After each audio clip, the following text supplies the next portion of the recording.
ヘルマン・ヘッセのシッタールタは、旅人の歩みを通して心の完成と東洋な下脱について深く語ります。この物語は主人公シッタールタが経験することから知識と知恵の違い、すべてのものがつながっているという考え、そしてカール・ユングの個性化の過程を探ります。1、シッタールタの旅。まず、シッタールタは友達のゴビンダと共にサマナという厳しい修行を始めます。そこではブッダであるゴータマから教えを受けました。次に、シッタールタは自分の魂、アートマンと宇宙の本質、ブラフマンが一つになることに気づきます。これは、個人の心と全体が同じであると悟る瞬間です。その後、カマラとカマスワミという人物に出会い、世俗な欲望や金銭の誘惑を体験します。まるで甘いお菓子に手が伸びるような感覚です。最後に、バスデーバという老人から川の知恵を学び、時間が同時に流れるという考え方を理解します。川の水が絶えず変わりながらも、常に同じ場所を流れ続ける様子は、時間の宙なりをイメージしやすくします。2、東洋な下脱と魂の川、シッタールタは、オウムの音を唱えることで、心の中に平和と一体感を見つけます。オウムは、すべてが調和しているという感覚を呼び起こす音です。次に、サンサーラという苦しみの輪から抜け出し、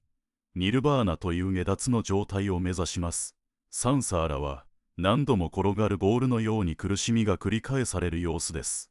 ニルバーナは、そのボールが止まる瞬間、すべての苦しみが消える場所です。バスデーバから学んだ川の知恵は、すべてが変化し、互いにつながっていることを示しています。川の水が岩に当たって跳ね返るように、私たちの人生も他者と影響し合っています。3、カール・ユングの個性化の過程。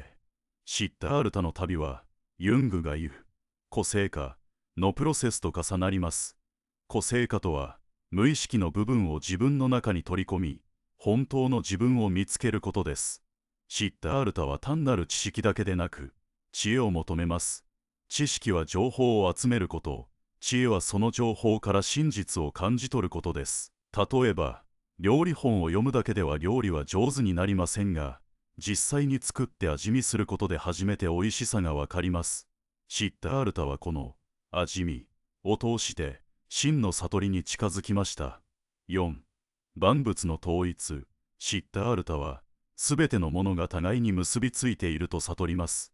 これは東洋哲学の大切な考え方で、すべての存在が一つの大きな生命体のように連絡し合っているという意味です。さらに、シッタールタは自分自身を超えて、すべてと一つになる境地を体験します。自分という小さな灯火が、広い夜空の星々と同じ光を放つようなイメージです。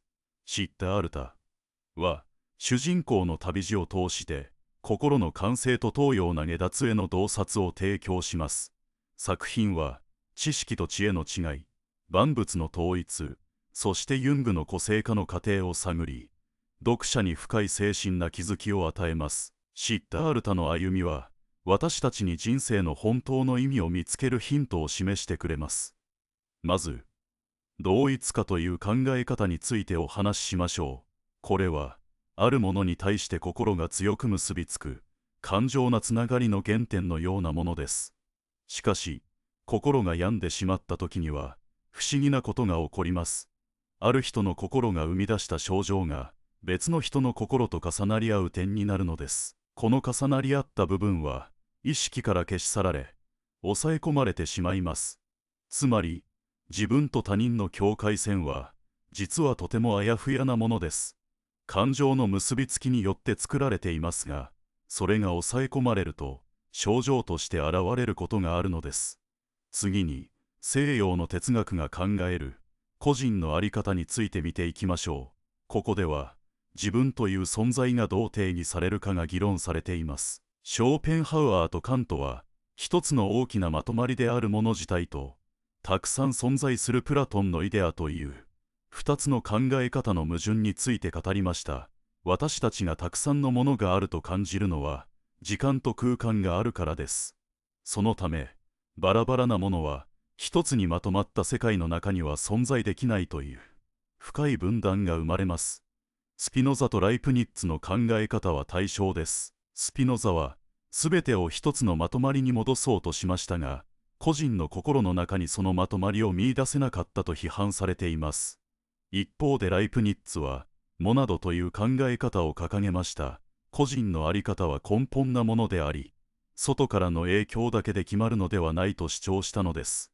経験主義などの影響で忘れられていましたが、今こそライプニッツの考え方を大切にすべきだと言われています。ヒュームはもっと懐疑な視点を持っていました。実体や神、そして自分という同一性は五感で直接感じられるものではありません。これらは想像力や習慣によって作り出されたものに過ぎないと考えました。ヘーゲルは同一性と差異という対立する概念を提示しました。あるものがそれ自身であるということは、同時に他のものではないという違いがあることを意味します。つまり、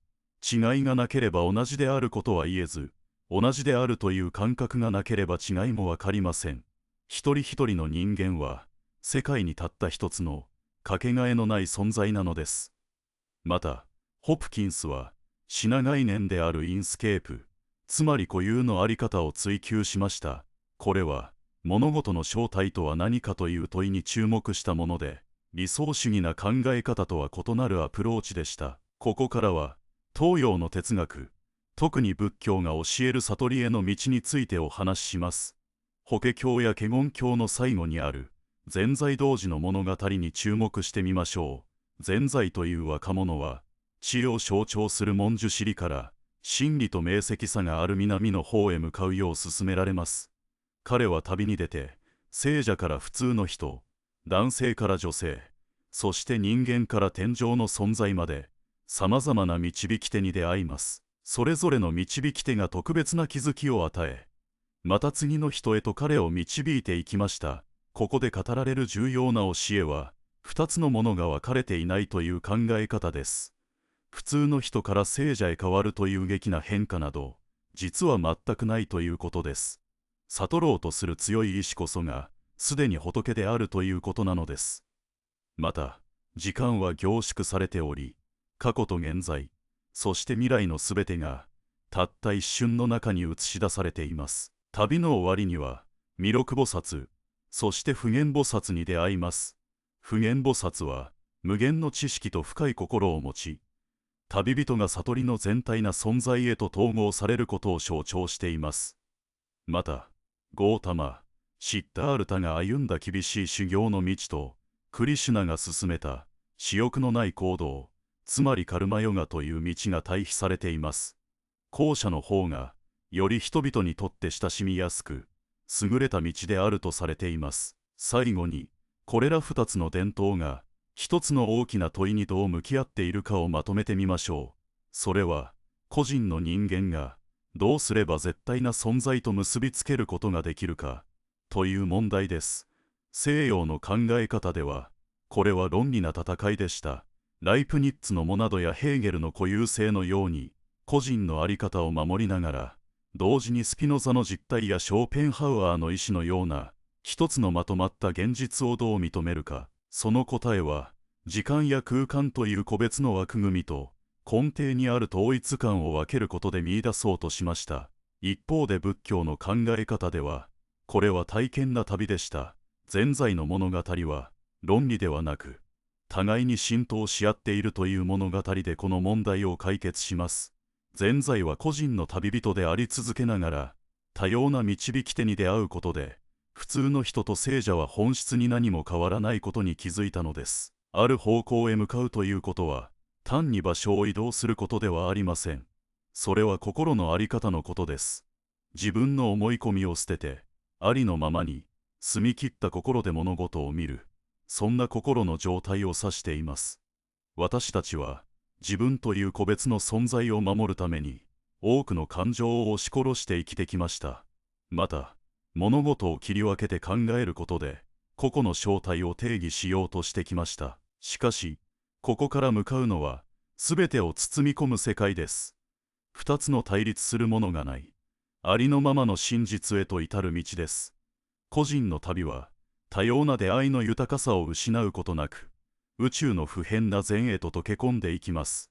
これは大乗仏教の重要な教えである華厳経の最後にあるガンダビューは系のお話です。主人公の青年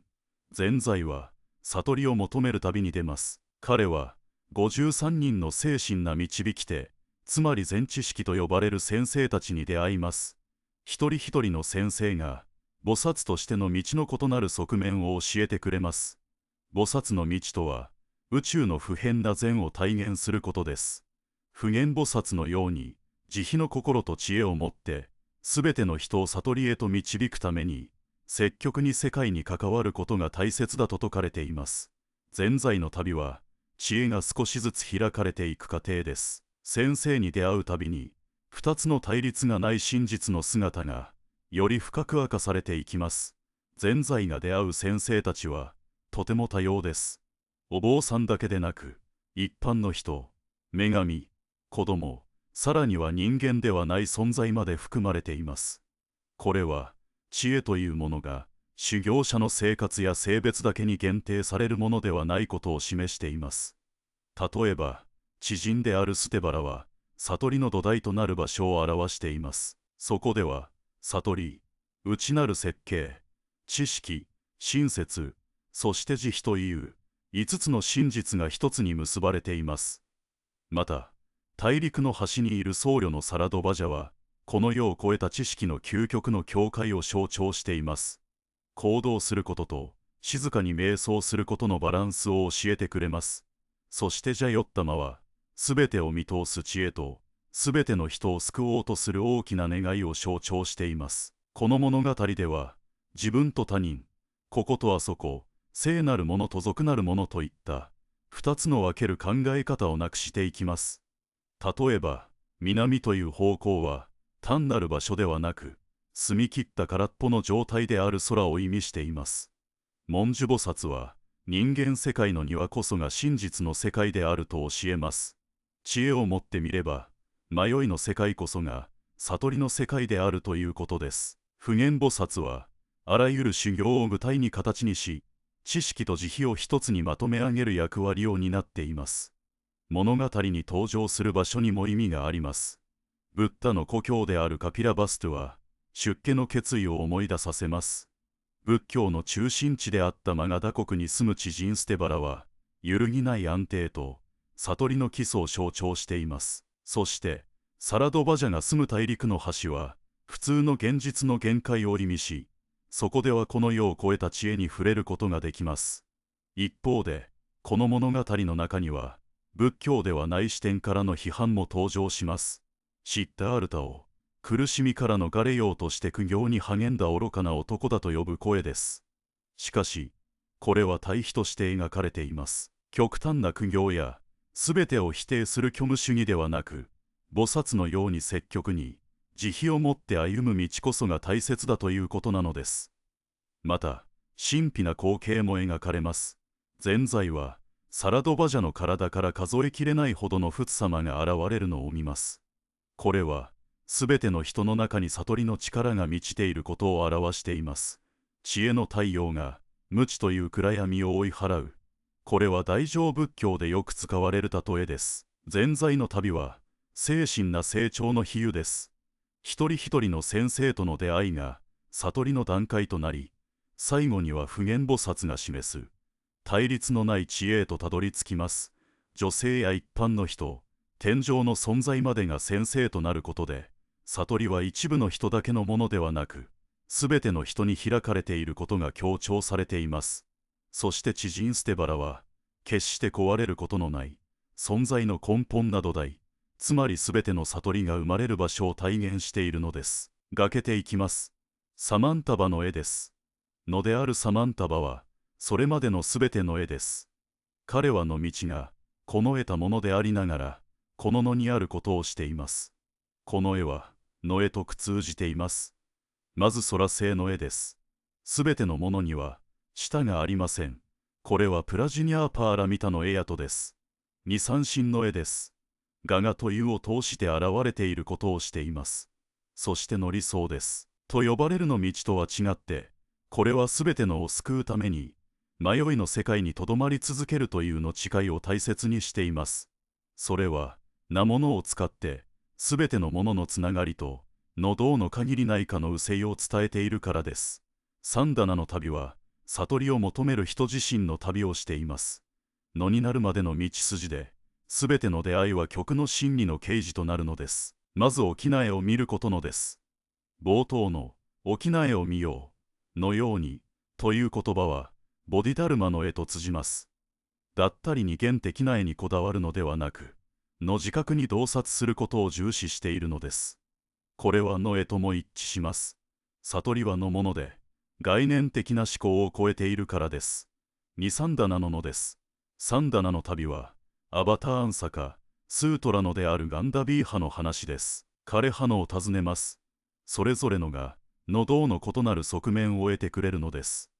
例えば相良名が、海の雲というは、迷いの海をに帰る、血を準備する教会を得ます。じゃよったまというは、大事人すべてのへの捧げる実践を体現しています。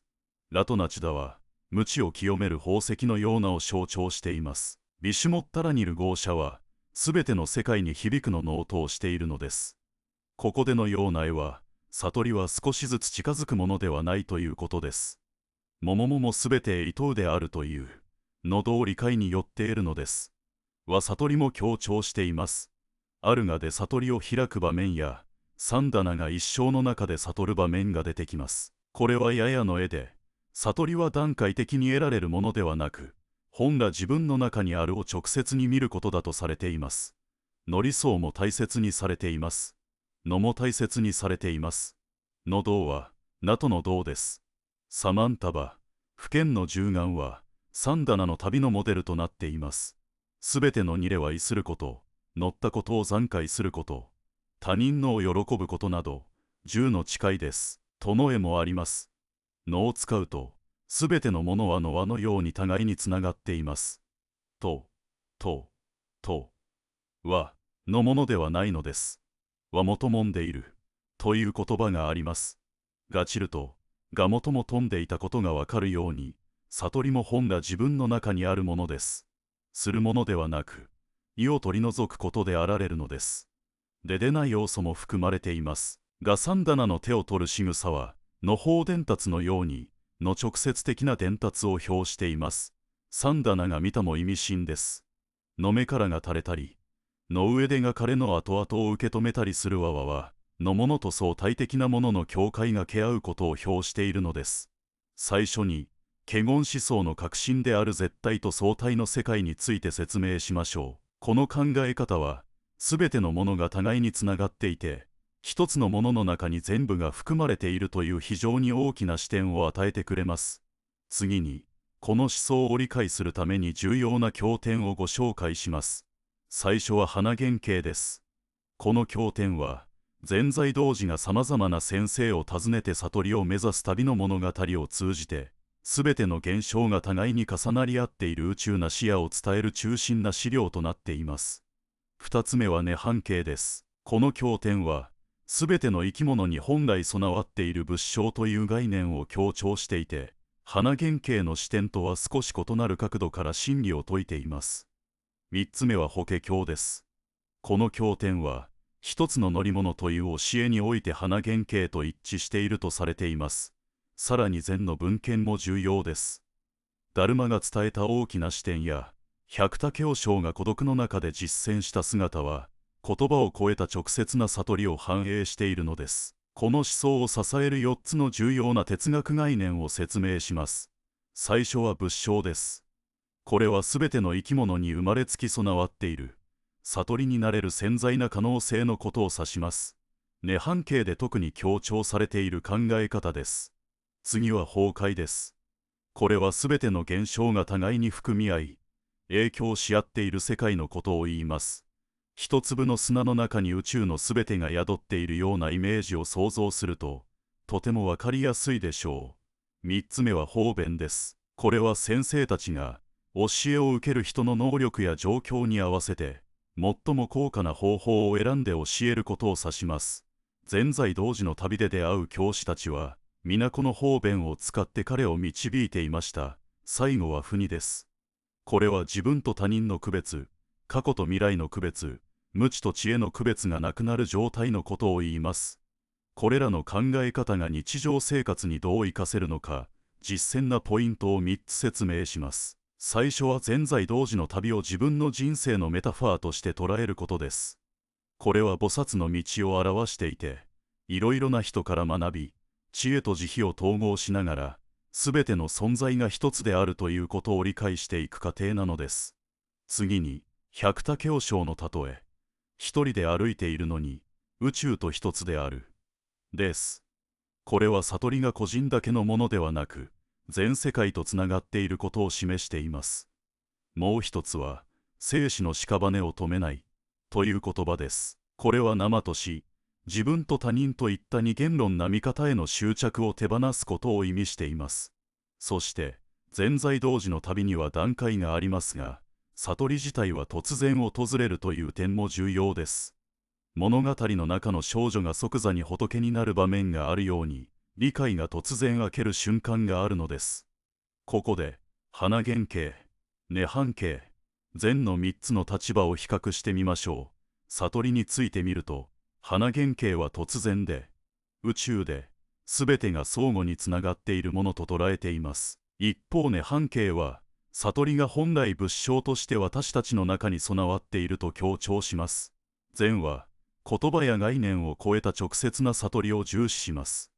道についてみると、花原型は菩薩の不変な誓願に基づいた道を説き、涅槃型は仏性を育むことを重視します。禅は、道なし、つまり特別な道を探すのではなく、直接に自分の本性を見ることを教えます。比喩についてみると、花原型は海や宝石、宇宙の光を使い、涅槃型は隠された宝としての仏性を用い、禅は雲のない晴れ渡った空を用います。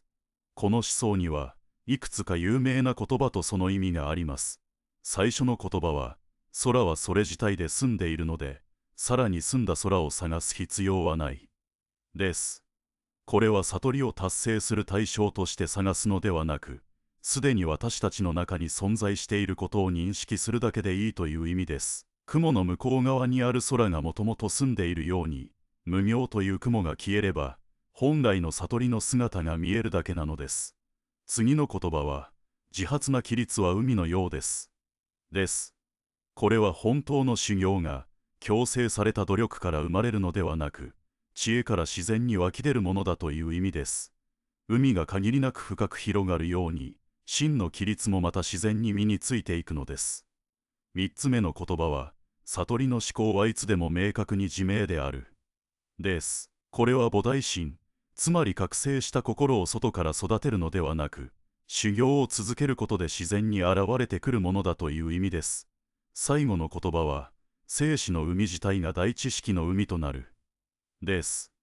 これは輪廻と涅槃は別々のものではなく、同じものであるという教えです。苦しみの世界である生死そのものが、解脱の世界へと変わることができるのです。これらの教えがなぜ現代において重要なのでしょうか。大乗仏教にとって、これらは菩薩の道が無限の慈悲と知恵によって成り立っていることを示しています。悟りは私たちの中に内在していると同時に、宇宙全体に広がる超越なものでもあるのです。禅にとっては、ダルマが伝えた直接な実現を重視する点が、公案を使った実践や、検証、という考え方と完全に一致しています。現代の私たちにとっても、前在同時や百田教章の物語は、日々の忙しい生活の中で精神な洞察をどう統合すればいいかのモデルを提供してくれます。一人で静かな時間を持つことと、他の人々との普遍つながりを感じることのバランスをどう取るべきかを教えてくれるのです。さらに学びたい方のために、参考になる本をご紹介します。花原型を知りたい方は、トーマス・クレアリーが翻訳したものがおすすめです。華厳思想全体を学びたい方は、チャン・ガルマによるものが良いでしょう。禅の基本な考え方を知りたい方は、レッド・パインが翻訳したものが役立ちます。前在同時の旅の物語を詳しく読みたい方は、花原型の該当部分を読むのが一番です。レックス・ロスによるクリアライトの巡礼者の詩解釈について、さらに深く掘り下げていきましょう。今回は第7の断片のうち第6にあたる部分で、スダーナの巡礼の核心となる3つの層と、具体な旅の道筋を解説していきます。まず最初の層は、物語の骨格です。スダーナは次々と現れる神話な都市を巡り歩き、たくさんの霊友と呼ばれる教師たちと出会います。具体な立ち寄り場所としては、ドゥルガが支配するラトナビューハ、少年インディリエーシュバラがいるスマカ、アシャが住むサムドラベタあり、マイトレイヤがいる大配列公園、アバローキテーシュバラがいるポータラカ山、そしてビドバンを探すマハーサンババなどが挙げられます。それぞれの出会いは、川や砂、山、海、香りといった象徴な風景と結びついて描かれているんです。この巡礼が重要なのは、スダーナの悟りの進化の過程を段階に示しているからです。最初は平静な知覚から始まり、川に例えられる倫理規律を経て、潮の満ち引きのように退かない確信を得て、アバローキテーシュバラとの出会いで慈悲の働きを学び、最後にはすべての霊導き師を統合した理解に至る、という流れになっています。二つ目の層は、物語の裏に潜む数と象徴のシステムです。まず悟りの5つの異界が10倍されて、スダーナが出会う教師は全部で50人となります。さらに陰と果ての対応関係、アバタンサカ系にある10人の菩薩と10人の仏の対応と同じ仕組みが加わることで、その数は100に倍増します。そこに10の超越な方法が加わって110となり、これがスダーナが通り過ぎる都市の正確な数だとされているんです。この数による仕組みは、単なる数字遊びではありません。アバタンサカ系の10の仏、10の菩薩、という古典な仏教宇宙観と物語を結びつける役割を持っています。また、各ステップが同時に原因でもあり結果でもあることを示し、縁起の教えを反映しているんです。川の左流、原子、海といったモチーフが繰り返し登場するのは、空間と時間を相対化するためです。知識においては遠近もない、という考えを具体なイメージで伝えているんですね。3つ目の層は、異なる宗教の神話な言葉が混ざり合っている点です。例えばシバと仏教の集合が見られ、ガンジス川を担うシバの姿、ガンガダハラ、そしてシバの冠を意味する、ハラセーカラ、というガンジス川の別名が登場します。ヒンドゥー教の神々であるドゥルガ、ラクシュミ、サラスバティ、インドラ、サビトリ、シニーリーなどが作中に現れ、仏教用語では発心、法人、王人、あるいは法なし、菩薩道、正門道といった言葉が使われています。さらに秘境偶話もあり、9日間にわたる戦いを魂がシバに向かう9つの段階になぞらえたり、第3の目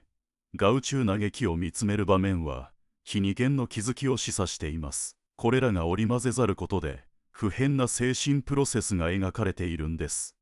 川が海に注ぐモチーフは、ヒンドゥー教ではガンジス川が大海に溶け込む様子を、仏教では心の流れが空生と合一する様子を表していて、同じイメージが異なる解釈で使われているのが面白い点です。それでは、具体な巡礼の道筋を詳しく見ていきましょう。まず、スダーナが出会う教師の数についてです。先ほども触れたように、悟りの5つの異界がそれぞれ10人ずつで、合わせて50人の教師が登場します。各異界には陰と果てのペアが存在するので、それが倍になって100人になります。さらに10の超越な方法が加わることで、最終に110人となり、これがスダーナが訪れる都市の数と完全に一致するんです。この巡礼は、仏教の教えに基づいた意味が一歩一歩に込められた、丁寧に作られた旅の連続なんです。ただランダムに旅をしているわけではなく、各ステップが明確な目を持っているんですね。次に、主要な出会いとそれぞれの象徴な意味を見ていきましょう。まず最初の立ち寄り場所、ラトナビューハ、ドゥルガの領域では、バスミトラを探します。ここでは38のガンジス川の下流という比喩が登場します。これは無限の小ささと純粋さを表していて、この出会いを通じて修行者の感覚は穏やかに静まり、混乱なく明晰になるとされています。次にスマカでは、少年インディリエーシュバラが川のそばにいます。この土地は倫理の香り、川は汚れのない規律に例えられています。ここでの教えは、規律とは実践な英知だということです。世の中で活動しながら、同時にそれを超えていく力のことです。3つ目はサムドラベタアリ、アシャのいる場所です。彼女は海の門の番人と呼ばれ、潮の満ち引きに例えられます。この出会いが示すのは、道の不退転の性質です。現実は変化しても、修行の歩みは決して後戻りしないという意味です。4つ目は大配列公園でのマイトレイヤとの出会いです。ここは海岸に例えられ、徐々にブッダへの道を登っていく様子が描かれます。マイトレイヤは未来のブッダとされる存在で、この出会いは一生涯で完全な悟りを開くことができるという可能性を示唆しています。5つ目はポータラカ山でのアバローキテーシュバラとの出会いです。ここは白い花が咲く静かな山として描かれています。ある巡礼者が110の聖地を歩く物語です。それぞれの停留所は川や砂、潮、海といった自然の姿で示されています。これらの景色は戒律から情へ、死へ、慈悲、方便へと進む仏教の段階を映しています。最初の場所では川の流れが心の連続を表します。川は止まらずに流れ続けるように、私たちの思考も絶えず移り変わります。ここで巡礼者は自分の心を鎮める練習を始めます。つまり、戒律を守り、欲望を鎮める努力です。次に現れるのは広い砂原です。砂流一つ一つは、瞬間瞬間の経験を象徴します。私たちはその粒を数えることができますが、やがて風に吹かれて消えていきます。これは、すべての事柄が無常であることを思い起こさせます。巡礼者はここで、執着しない心を育みます。続いて現れるのは潮の満ち引きです。潮は一定のリズムで上がり下がりを繰り返し、かつて得た洞察が後退することはありません。このように、瞑想によって得られた明晰さは、一度得たら失われないという信念を巡礼者に与えます。最後に広がるのは果てしない海です。海はすべての川が集まる場所であり、形や名前を超えた空っぽの広がりを示します。ここでは、あらゆる現象が最終に溶け込む、空の概念を体感します。これが究極の知恵と慈悲の融合点です。この旅の中で、シバという心臓がしばしば登場します。シバは蓮華座に座る苦行者として描かれつつ、同時に悟りを開いた釈迦牟尼ブッダと重ねられています。こうした姿は、ヒンドゥーの修行者と仏教の求道者が実は同じ道を歩んでいることを示唆しています。シバの神から流れ出ると伝えられる7つの大きな川は、ガンジス川となります。ガンジスと呼ばれるこの川は、世界に生命を与える源として崇められます。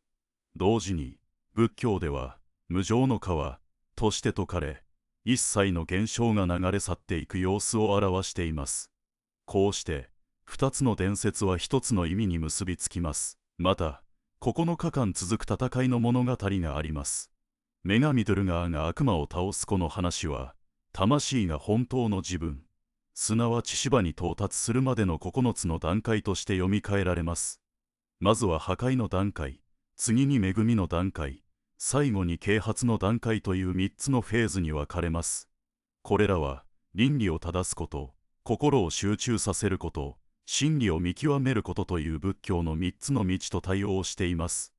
旅の途中で巡礼者はいくつかの言葉にも出会います。幻想が一瞬で消えれば、過去、現在、未来がすべて通じ合い、遠くも近くもなくなる。一つの原子にも広大な土地の海が宿っている。この言葉は、時空の二元性が解けると、心がすべてをつなげることを示しています。教えそのもの、発信は教えではない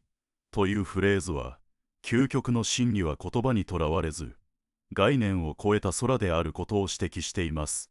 遊びこそが仏の仕事だという言い回しは、たとえ砂で遊んでいても、そこに気づきがあればそれは修行になるという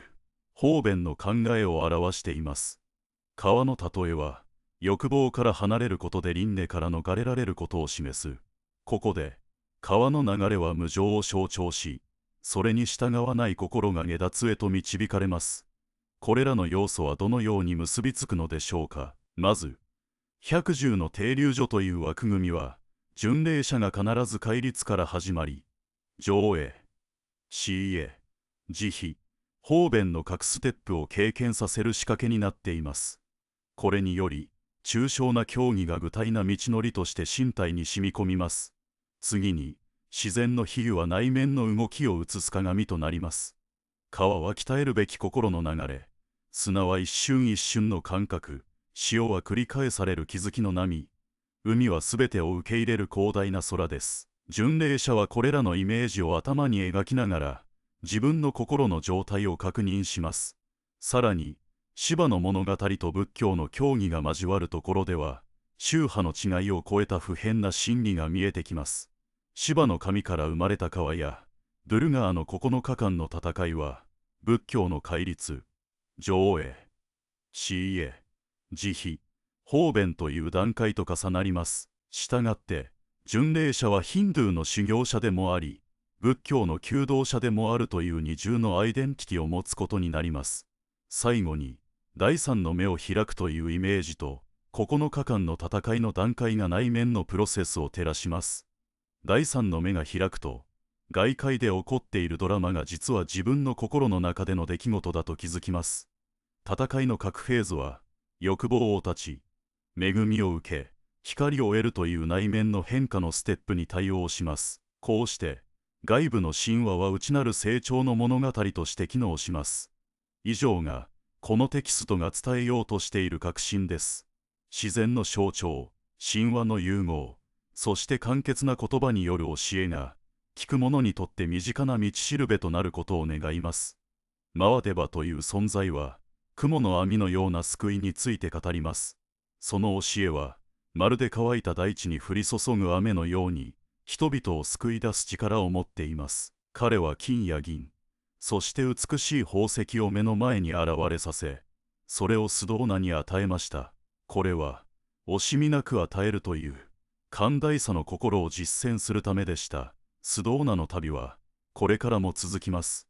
彼には、常に前へ進むことを後押ししてくれる、心の支えとなる人々がいました。彼らは、スドーナが過去に学んだことにしがみつかず、新しい気づかせてくれます。また、これから出会う人々がどれほど素晴らしい徳を持っているかを伝え、彼の心を高めてくれました。ここには、3人の大切な仏様が登場します。1人目ハマンジュシリ、根本な真理を知る知恵を持っています。2人目は普賢、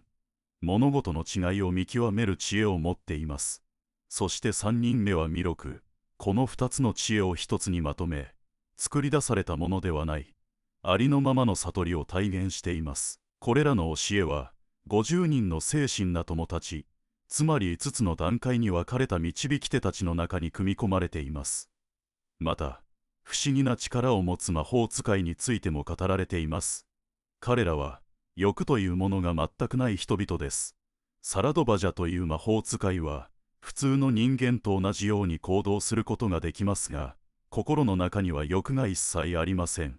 彼の腰からは、さらに多くの魔法使いたちが現れます。そして、水の精霊たち、彼らは、生きとし生けるものに命を吹き込む、教えの雨を象徴しています。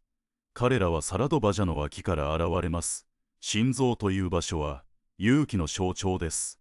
仏様の心臓にある特別な幸運の印は、まさにその勇気を意味しています。さらに、ガンジス川という聖なる川の話があります。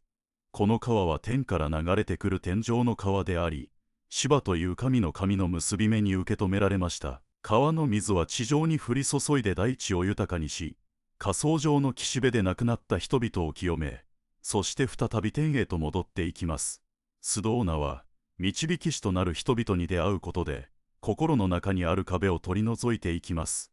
彼らの光は心を深い慈しみで満たし、宇宙の真理という広大な海を明るく照らします。そうしてスドーナはさらなる教えを授かるため、夜の女神であるプラムディタナやナジャガドビロチャナのもとへと導かれていきました。物語の中には一部欠けている部分があります。欲のない魔法使いの話や、導き手によって心が整えられる場面、そして川が地上に降り注ぐ場面などで言葉が途切れています。また、女神がスドーナの修行をどのように進め、どのような教えを与えたのかという部分も途中で途切れています。この物語は、スドーナという人物が多くの場所を巡る旅の記録であり、そこにマワデバやガンジス川、魔法使いといった象徴な意味が組み合わさった深い教えの物語となっています。まずは、きれいに整える作業から始めましょう。ベクトルデータベースという印がついている部分は、元の文章に戻すか、もしただの印であれば、消してしまってください。次に、具体に何をしたいか、私に教えてください。例えば、こんなお願いができます。一つ目は、全部で7つの部分があるこの作品全体を短くまとめてほしいということ。二つ目は、テーマについて深く分析してほしいということ。例えば、欲求や思いやり、そして魔法のような力という考え方がどのようにつながっているかを探ります。三つ目は、今の時代の英語に言い換えたり翻訳したりすること。四つ目は、前後の流れから考えて、なくなってしまった部分を一緒に作り直すこと。他にも、やりたいことがあれば何でも言ってください。あなたが進みたい方向を教えてくれれば、すぐに全力で取り掛かります。